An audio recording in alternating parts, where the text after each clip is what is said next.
Hi, welcome to our channel where we share the most intriguing stories. In the heart of the Idaho wilderness, one man sought peace and found war. When a ruthless HOA tried to steal his land with forged maps, trespassing parties, and legal traps, he didn't back down. He documented everything and fought back. This is how he crushed them. I pulled off the gravel road onto the winding dirt trail that cut through the pine forest like an old scar. The gate creaked open just as I remembered, rusty, stubborn, but honest, and I drove through slowly, letting the silence of the mountains soak into my bones. It had been nearly 6 months since I closed on the place, but this was the first week I had more than 48 hours to enjoy it. 14 acres of lakeside wilderness with a collapsing fishing cabin, a crooked dock, and a view that didn't need fixing. It was mine. No HOA, no meetings about grass height, no pastel-colored mailbox restrictions, just trees, water, and freedom. A different kind of peace. The first 2 days were everything I had imagined when I signed that deed. I spent the mornings surveying the structural bones of the old cabin and taking notes on what could be salvaged. The evenings were whiskey by the fire pit and coyotes singing backup. By the third day, I'd settled into a rhythm that felt like something close to healing. That was, of course, the day the bullshit began.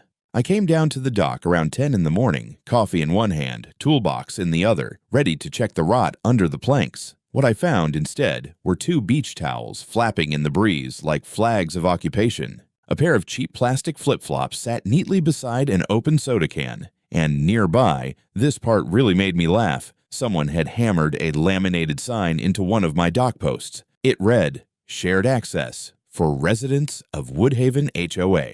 At first, I thought maybe someone was playing a joke. I even looked around to see if a friend had shown up unannounced to mess with me. But the trail was empty. No cars, no footprints. Just the stink of entitlement. I yanked the sign down and tossed the towels onto the shore like they were biohazards. Then I went back up to the cabin to check the camera feed. I'd installed a basic trail cam on the main path just in case wildlife, or humans, got curious. Nothing since last night. By noon, I figured the weird little episode was over, until I heard the crunch of tires on the gravel and a dark silver SUV eased past the trees like it owned the place. It parked near the turnaround point, and out stepped a woman who looked like she'd been ripped straight out of a corporate HR manual. Blazer, heels, oversized sunglasses, and a name badge that sparkled in the sun like a tiny weaponized shield. She marched up to me, clipboard in hand, and introduced herself with a smile that could crack drywall. "Karen Strong, president of the Woodhaven Homeowners Association. You must be Matthew Eldridge." I didn't answer right away. I just gave her the kind of slow nod men give when they're trying to figure out how deep in the swamp they just stepped. "I noticed some confusion this morning," she continued, glancing over my shoulder toward the now towel-free dock. "I just wanted to clarify that our community has agreed to allow residents lakeside access for events and recreational use. It's an easement issue. You understand, of course." "No," I said. "I don't." Her smile dimmed slightly, like someone just turned down the thermostat on her charm. "The water is a shared natural resource, Mr. Eldridge. The right to access it doesn't mean the right to walk through my land to get to it," I cut in, letting my voice drop. "This property isn't part of your HOA. I didn't sign a thing, and I'm not giving up a square inch of shoreline." Karen blinked. For a split second I saw it, the flicker of irritation behind her eyes. Then the smile returned, all sweetness and strategic Botox. "Well, we'll see what the county says. There's a lot of administrative gray area with legacy properties like yours, but I wanted to approach this neighbor to neighbor." "Then consider this the neighborly answer," I said, stepping closer. "Stay off my land. I don't care what rules you think you voted on. You don't make them here." Karen's smile finally collapsed into a thin line. "Very well, but I'd hate for this to escalate unnecessarily. The association does have resources, and we've been recognized by the county before in similar—" I held up a hand. "This conversation's over." She left without another word, but not without scanning the property like she was appraising it for confiscation.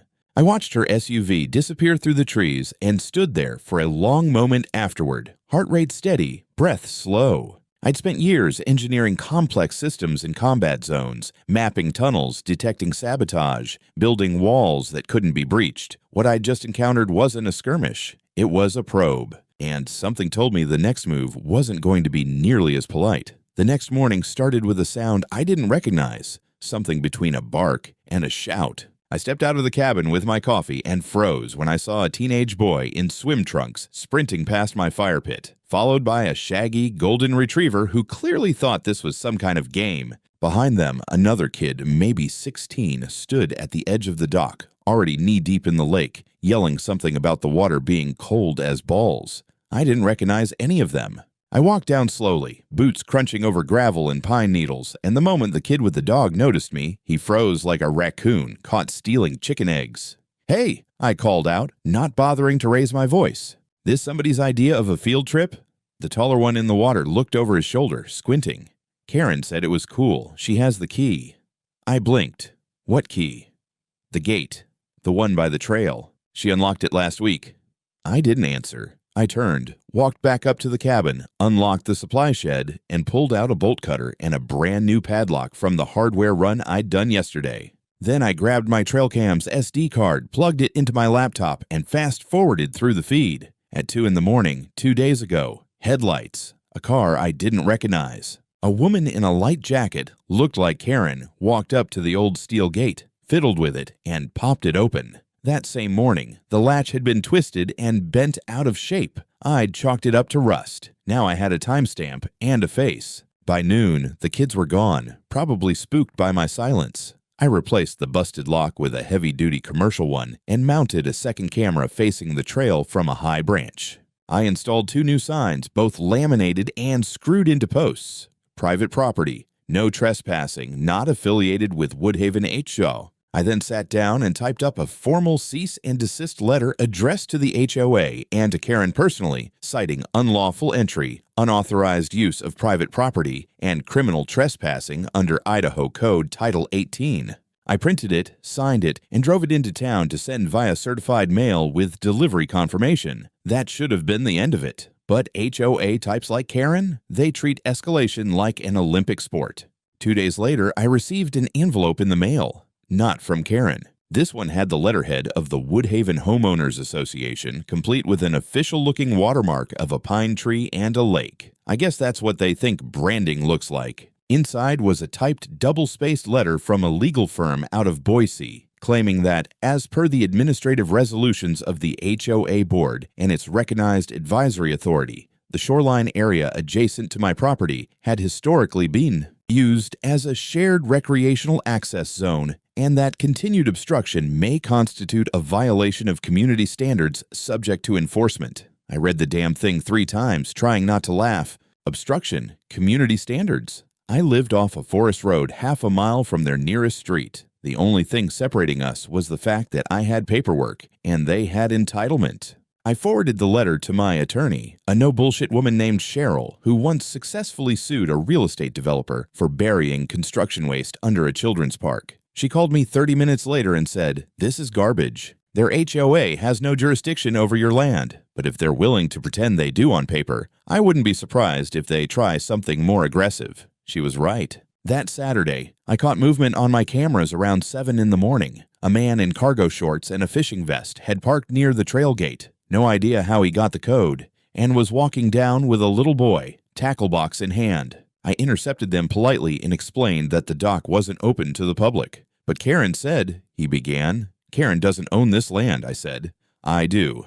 "You're trespassing," he shrugged, muttered something about community agreements, and turned back with the boy. I watched them walk off, then spent the next 2 hours checking every corner of my perimeter. That evening, my motion-activated floodlights tripped. I reviewed the footage and saw a group of adults, 6 of them, trying to squeeze through a gap in the fence by the lake. They didn't even try to hide. One woman had a folding chair on her back like she was heading to a beach bonfire. I didn't confront them. Not yet. Instead, I did what I was trained to do: document, record, anticipate. The next morning, I ordered aerial imaging of the property to establish exact GPS-stamped borders. I scheduled a surveyor to remap the land with modern equipment. I installed cellular backup for my camera system and added signage in Spanish, just in case someone later claimed they didn't understand the warnings. Then I started building my own file: printouts, timestamps, photos, footage. Everything logged, everything dated, because this wasn't about one nosy neighbor anymore. This was about war by bureaucracy. The letter from the county showed up 5 days later, folded in thirds and tucked neatly inside a bland white envelope that somehow managed to feel both official and dismissive at the same time. I opened it standing by the truck, coffee thermos under one arm, crowbar in the other. I'd been halfway through pulling up the rotten floorboards in the cabin when I noticed the envelope tucked in the mailbox.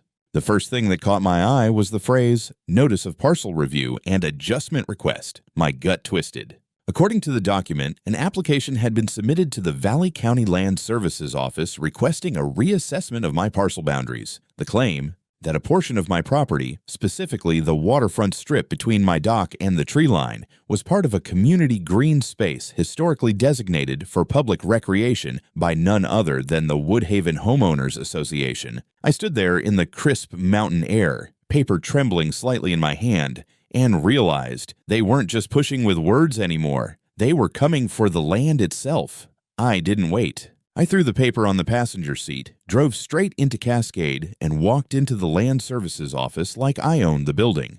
Because damn it, I sure as hell owned that shoreline. The woman at the front desk, Jennifer by her nameplate, gave me a polite smile that immediately faltered when I dropped the letter on the counter and said, "I need to speak to whoever approved this crap." To her credit, she didn't bristle. Instead, she picked up the letter, gave it a quick scan, and motioned for me to follow. We ended up in a back office with a man named Curtis, a planning supervisor who looked like he spent most of his weekends ice fishing and drinking off-brand beer. He studied the letter, then pulled up my parcel records on his monitor. Curtis squinted at the screen. "This doesn't look right. It's marked as independent, not part of any subdivision." "Exactly," I said. "I have the original deed, notarized maps, title insurance. Hell, I've even got aerial GPS overlays. There's no easement, no green zone, no shared lakefront." He leaned back, arms folded. "The request came with a supplemental document package. That's what triggered the review. I asked to see the documents." He obliged. Inside the packet, submitted by the HOA's legal counsel, was a cadastral map showing the southern third of my shoreline, labeled Temporary Community Recreation Zone, subject to easement. A completely fabricated overlay, formatted to look like it, came from the county GIS system. I stared at it, stunned. They'd faked it. Not a minor tweak. A full-on counterfeit. Curtis noticed my expression and gave me a wary glance. "I'll admit, this isn't the first time we've had creative filings from HOA reps." "Creative?" I said, almost laughing. "You mean fraudulent." He didn't argue. I reached into my bag and pulled out my own documents. A full property survey, GPS-tagged photos from the day I closed, and copies of the original plat recorded with the county clerk. Within 20 minutes, Curtis flagged the case internally as contested, froze the review, and submitted it for escalation to their legal review team. That was step one. Step two was much more fun. I drove back to the cabin and dug up every screenshot I had from my security cams, footage of Karen unlocking the gate, her HOA badge in plain view, the unauthorized fishing parties, the failed barbecues, all of it. I time-stamped and cataloged each clip, filed it into a digital folder titled Karen the Conqueror, and made backup copies on 2 external drives, one for my lawyer, one in a safe. Then I wrote a new letter. This one was for the HOA, and it was not friendly. I laid out the attempted boundary fraud, the fabricated GIS map, the illegal access points, the trespassing, and the harassment. I gave them 72 hours to respond before I filed formal charges with the State Attorney General's office for attempted land theft and document falsification. 2 hours after I sent it via email and registered mail, I got a one-line reply from Karen. "We are confident this will resolve in our favor through proper channels. KS." I read it twice, smirked, and forwarded it to Cheryl with the subject line, "These people are clinically stupid." But I wasn't smiling long. That evening, as the sun dipped behind the ridge and the lake turned to glass, I stood on the dock and noticed something new. Off to the far east end of the shoreline, just barely within binocular range, I saw a group of people setting up lawn chairs, folding tables, a propane grill. I zoomed in with my phone. It was a flyer pinned to a tree. Woodhaven HOA, Community Sunset Gathering, 6 p.m., family friendly. They weren't backing down. They were doubling down. I got back to the cabin around 5:40 that evening, having picked up a trail cam battery and a spare generator from the feed store in Cascade. I hadn't even put the truck in park before I heard it. Music. Country pop crap. loud and proud, echoing through the trees like a honky-tonk funeral. I stepped out, stood still for a second, and let it hit me. Laughter, the metallic clink of folding chairs, the greasy scent of grilled meat wafting through the air. Then I saw the smoke rising over the treetops near the shoreline, like a beacon of collective idiocy.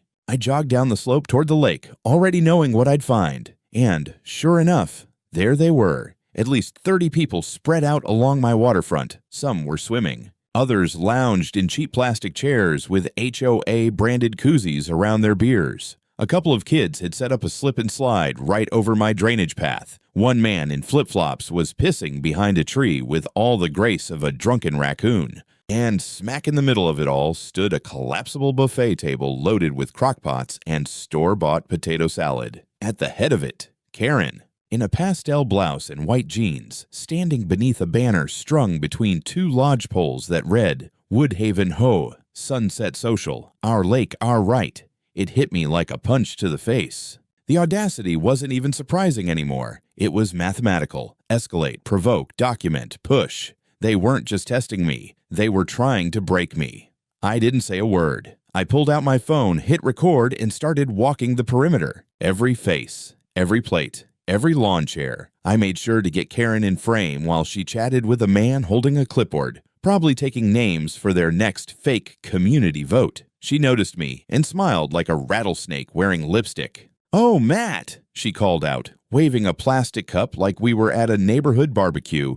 "Didn't expect to see you." I stared at her. "This is private property. You are all trespassing." Karen's smile didn't even twitch. "According to our file documents, this is an easement area under review. You haven't put up the proper signage, and frankly, there's a history of community access. We're just continuing a tradition." "You broke in," I said, gesturing toward the splintered gate I'd locked less than a week ago. "Again," Karen shrugged. "Maintenance access, for safety." I pointed my phone at the table of Jell-O molds. "Sure, looks like a safety meeting." That got her. Her smile wavered for just a breath. Then she turned to the man with the clipboard. "We'll make sure our attorneys are notified about the ongoing hostility."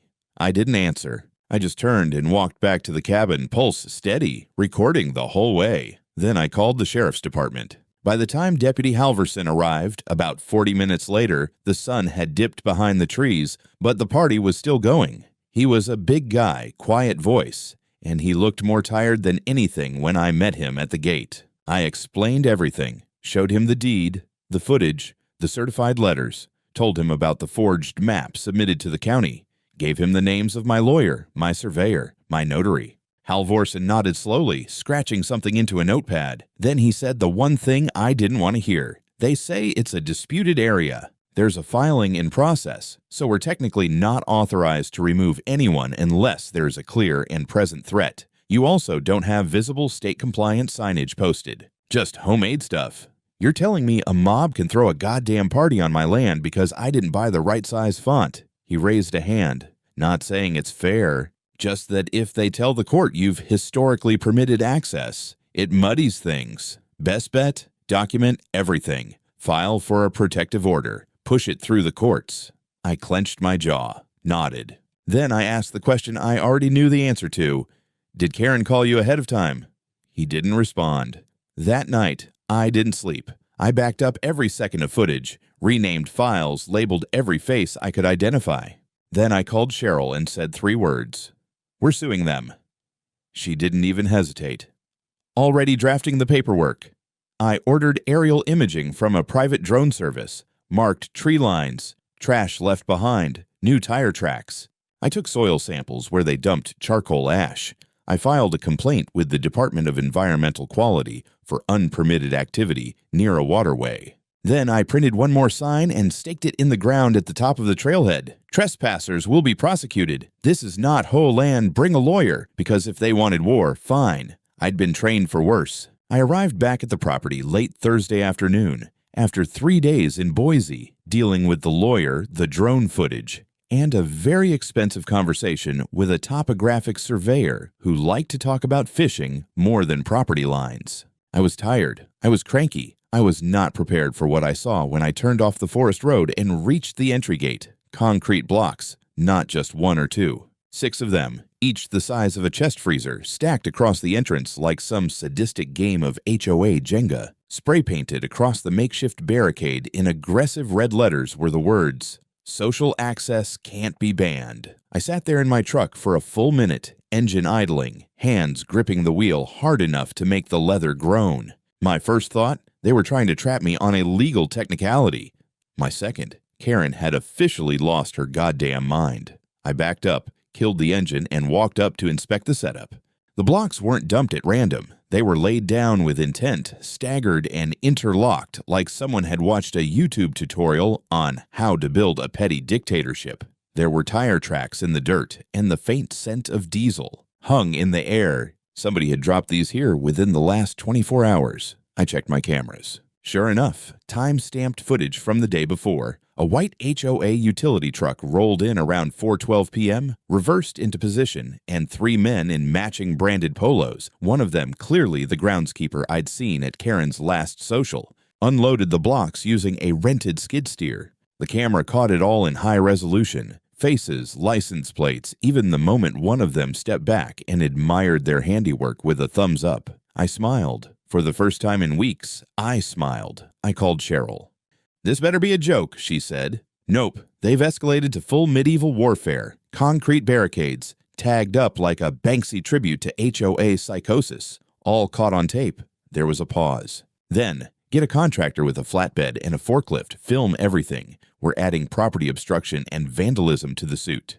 I hired a guy named Carl who looked like he used to smuggle tanks for fun. He showed up the next morning in a diesel-chugging rig, said maybe 3 words the entire time, and had the whole mess cleared in under 30 minutes. I tipped him $100 and gave him a 6-pack of decent beer. He nodded once and left. Afterward, I hosed off the graffiti, installed a new steel gate with motion-activated floodlights, and posted the video of the blockade being removed to a private YouTube link I sent directly to Karen with the subject line, "Nice try." That afternoon, I filed a new police report and walked straight into the county prosecutor's office with my lawyer and a flash drive of evidence. We laid it all out. Footage of HOA workers delivering and placing the blocks. Documentation of restricted access to my legally owned property. Environmental disruption due to heavy equipment on forest-adjacent soil. Graffiti damage. Intentional obstruction with the aim to interfere in an ongoing legal dispute. The assistant DA looked pissed, not at me, but at the sheer absurdity of what he was seeing. This is nuts," he said, pointing at the frame where the HOA employee does the goddamn thumbs up. "Yeah," I replied, "and it's escalating." He agreed to file charges for criminal mischief, trespass, and property interference. He also mentioned he'd forward everything to the state attorney general's office in case this became part of a wider civil conspiracy. Karen didn't respond for 2 days. Then, out of nowhere, I got another email. No greeting, no sign-off, just a single line. "Your defiance is causing unnecessary friction with the community. Please reconsider." I didn't reply. Instead, I printed it out, filed it, and added it to the growing stack of evidence labeled Karen's Greatest Hits. That night, I drove out to the dock, lit a fire in the pit, poured 2 fingers of whiskey, and sat in silence while the trees creaked. Around me, there were no kids screaming. No music, no lawn chairs, just the crackle of flames and the subtle shift of wind over water. It was the first time I let myself think, maybe I could win this. And the second time I thought, Jesus, what if I don't? The summons arrived with the morning courier, slipped into a stiff manila envelope, and stamped with the seal of the Valley County Superior Court. Inside, the official hearing date for my case against the HOA, 2 months from now. Enough time for them to pull more stunts. Or dig a deeper grave. Hopefully both. But the real shock didn't come in the mail. It came through a knock on my cabin door just after 9 a.m. She introduced herself as Julia Rand, a federal investigator with the Office of Property and Land Integrity, part of a little-known oversight division that I assumed had about the same power as a wet nap. She flashed her badge, serious and federal as hell. "I'm looking into HOA-related misconduct," she said. "Your name came up. May I come in?" I stepped aside without a word.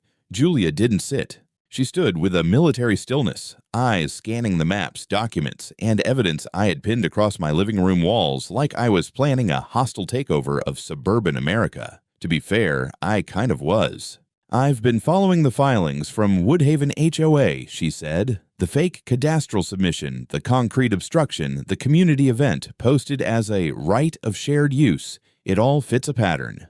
"A pattern?" I asked. She nodded. "You're not the first. You're just the first who pushed back this hard and had cameras rolling." She explained that her office had flagged similar cases across 4 states, where HOAs had attempted to claim non-member properties through procedural loopholes. Forged rezoning paperwork, manufactured referendums, falsified community votes, and in at least one case, threatening to have a home condemned unless the owner agreed to annexation. I felt the breath leave me. So they're just stealing land? "Rebranding theft as communal expansion," she said. Very civic. She asked if I'd be willing to cooperate with a wider federal investigation. Be a key witness. I didn't even need to think. Absolutely. We spent the rest of the day compiling everything: footage, drones, letters, screenshots, GPS overlays. Julia requested forensic analysis on the HOA's fake map, offered to connect me to a digital signature expert to trace the origin of their so-called referendum, and flagged one document in particular, a vote summary printed on HOA letterhead, where over 80% of residents allegedly approved temporary access rights through my land. Except one of the names listed was a woman who died in 2014. Another was the name of a man who'd moved to Arizona 2 years ago and hadn't owned property here since.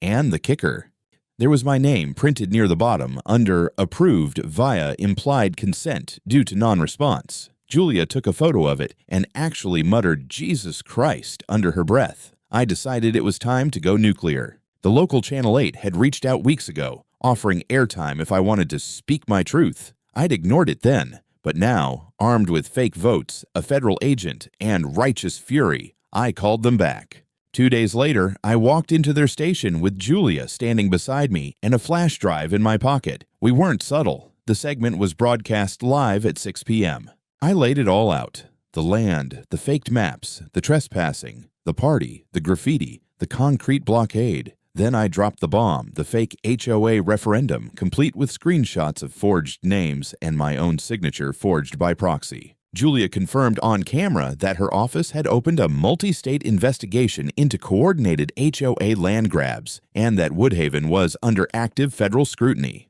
Karen, predictably, was unavailable for comment. HOA Legal sent a press statement calling it a miscommunication and implied that I had hijacked a peaceful local process for personal attention, which was hilarious, because the next day, 3 HOA board members resigned. One of them, a wiry guy named Joel, who once tried to hand me a beach use form like it was a candygram, left a voicemail on my burner number. I didn't know it was fake. I swear to God, I thought we had clearance. Karen pushed it through. She told us everything was legal. "Please don't sue me personally." Too late, Joel. The line had been crossed. No one was backing down now. 2 weeks after the live broadcast, I was sitting on my cabin porch, sipping bitter black coffee and listening to the sound of absolutely nothing, which was rare and beautiful, when my phone buzzed with a number I didn't recognize. It wasn't Karen. It wasn't Cheryl. It was someone from the U.S. Department of Justice. The man on the other end introduced himself as Assistant U.S. Attorney Benjamin Krause, assigned to property fraud and white-collar corruption cases.